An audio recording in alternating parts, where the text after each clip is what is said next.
अस्सलाम वालेकुम। अभी हम मौजूद हैं चित्राल गोल्ड नेशनल पार्क में। अच्छा, ये चित्राल से अप्रॉक्सीमेटली 1.5 घंटे की जीप ट्रैक है और यहाँ आप आ जाते हैं और ये बहुत ही खूबसूरत व्यू है इस जगह का। यहाँ से चित्राल के जितने भी आपको माउंटेन से नज़र आ रहे हैं उसका क्लियर व्यू यहाँ से नज़र आता है, ओवरव्यू। और लेफ़्ट साइड पे आपको तिरछमीर नज़र आती है। आज तो बहुत ही क्लियर व्यू है तिरछमीर का।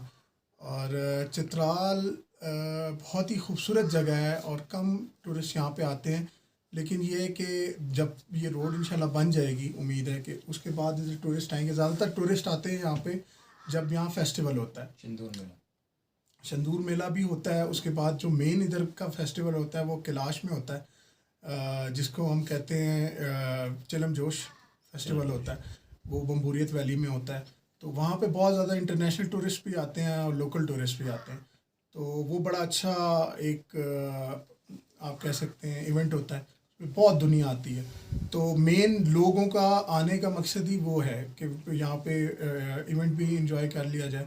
लेकिन मैं ये कहता हूँ कि इवेंट के अलावा भी आप यहाँ आएँ तो बहुत ज़्यादा इंजॉय करेंगे, क्योंकि यहाँ पे कम टूरिस्ट होते हैं और इलाके इधर एक्सप्लोर करने के लिए बहुत ज़्यादा है। तो गरम चश्मा का इलाका है, उसके बाद पारसान वैली है, नगदर है, तिरछमीर का बेस कैंप है। ये ऐसी जगह हैं जहाँ टूरिस्ट कम आते हैं। तो मैं यही कहना चाह रहा हूँ कि यहाँ पे जब टूरिस्ट आएंगे इंशाल्लाह आप लोगों से भी यही अपील है कि आप लोग आएँ, यहाँ पे विज़िट करें और इन्जॉय करें। अब ये जिस तरह गोल्ड नेशनल पार्क है, ये दिखाएंगे भाई आपको।